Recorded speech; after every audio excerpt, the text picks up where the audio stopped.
आपको ये मालूम है, क्या हिंदुस्तान में किसी को मालूम है कि अमेरिका में जितनी भी बोर्ड ऑफ डायरेक्टर्स की मीटिंग होती है, किसी भी कमरे के अंदर उसको 1 घंटे के लिए बंद कर दिया जाता है? मालूम है आपको? कमरे को क्यों? इसलिए अमेरिका में वो टेक्नोलॉजी आ चुकी है कि वो कमरे अगर आपने खुला छोड़ दिया तो कोई भी आदमी ऐसी मशीन लेकर आ सकता है ऑडियो की, जिसमें वो पूरा 1 घंटे तक वो जो बात हुई है वो सारा का सारा हवा के वातावरण में रहता है, वो सारी की सारी वो टेप कर सकता है। 1 घंटा लगता है।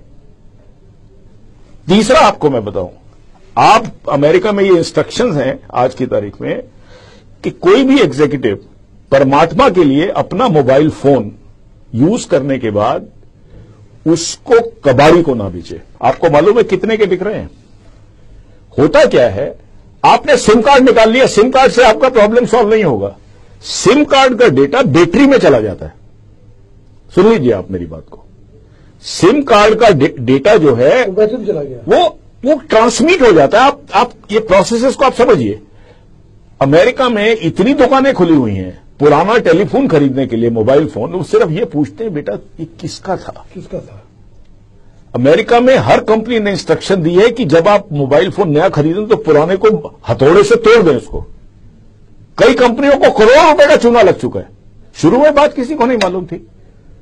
और आप ये देखिए कि आप समझते हैं सारा कुछ सिम कार्ड में है, सारा कुछ होता सिम कार्ड में है, लेकिन सिम कार्ड से वो जो अगर काफी दिन तक वो बैटरी रही है तो वो सारा उसमें काफी हद तक पास हो जाता है। सारे सीक्रेट फोन नंबर्स आ गए, सारे वो आ गए। आप ये देखिए, आप इस तरह की दुनिया में रह रहे हैं जहां ऐसी टेक्नोलॉजी आ चुकी है। और एक चौथा काम आपको हम बताएं, सबसे बड़ी बात जो इसमें है कि आज जो पूरा जो टेक्नोलॉजिकल सिस्टम है वो क्लाउड सीडिंग पर आ गया है। आपको पता है, आपको कोई सॉफ्टवेयर की जरूरत, अगर आप गूगल इस्तेमाल करते हैं मनीष जी, तो आप देखिए कि गूगल में आप अपने सारे डॉक्यूमेंट्स जो हैं आप सिर्फ कंप्यूटर पे रिकॉर्ड हो जाते हैं। अच्छा, गूगल का जो पूरा सॉफ्टवेयर है, आपने कभी गूगल की सॉफ्टवेयर सीडी दिखी है कभी बिकते हुए? नहीं है। वो सारी क्लाउड के अंदर है, क्लाउड सीडिंग बोलते हैं इसको। तो अब जो नया युग आ रहा है उसके अंदर आपको सिर्फ एक कंप्यूटर के अलावा जहां पर आप उसको कनेक्ट कर सकते हैं क्लाउड से, उससे आप सारा सॉफ्टवेयर और आपके सारे डॉक्यूमेंट्स आ जाएंगे। अभी तक यह स्टडी नहीं हो पाई है मनीष जी कि क्या बारिश के समय, क्या जब अंधड़ आता है, क्या इसके अंदर एबेरेशन आ सकती हैं।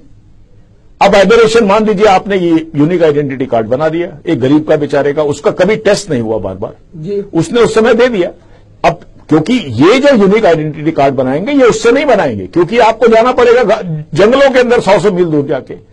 वहां पर आपने जब बनाया तो उस समय क्लाउड ठीक था, या आपने जो क्लाउड सीड किया था, इसका एक पर्टिकुलर क्लाउड सीडिंग होती है, जो एक क्लाउड सीड किया जाता है ऊपर, वो क्लाउड की एक सिचुएशन थी उस क्लाइमेट में। आपने जब उसको चेकिंग करना शुरू किया तो जहां पे चेक किया वहां पे क्लाउड, उस समय बारिश हो रही थी, वो फॉल्ट दे रहा है, वो कहता है ये तो आदमी वो नहीं है जो अपना ये दे रहा है, आपने उसको गिरफ्तार कर लिया। अगर मान लीजिए 3% लोग भी गिरफ्तार होना शुरू हो जाते हैं, या 2% भी होना शुरू हो जाते हैं, या 1% भी होना शुरू हो जाता है, आपने तो गिरफ्तार करके उसको रात को बंद कर दिया जेल के अंदर, तो आप क्या इसमें, इसकी क्या एफिकेसी है? ये बातें अभी तक हमारे देश का जो सबसे बड़ा दुर्भाग्य ये है कि जब ब्रिटेन जैसे देश ने 8 साल की स्टडी करने के बाद इसको रिजेक्ट कर दिया इस आइडिया को, हम अभी तक टेक्नोलॉजिकली इतना प्रूफ नहीं पहुंचे हैं। अगर किसी चीज की अकरेंस की पॉसिबिलिटी 0.00001 हो तो उस सिस्टम को तो मैं लेने को तैयार हूं, क्योंकि 100% कोई सिस्टम नहीं हो सकता। लेकिन ये तो पूरा मामला ही, अगर 1% भी अगर उसकी पॉसिबिलिटी है या 2% भी है, तो आप उस 2% वाले को तो आपने नाप दिया, और उसमें 2% अगर सही वाला गलत पकड़ा गया तो 2% गलत वाले भी तो सही निकलेंगे उसमें से, तो आपका पर्पज डिफीट हो गया।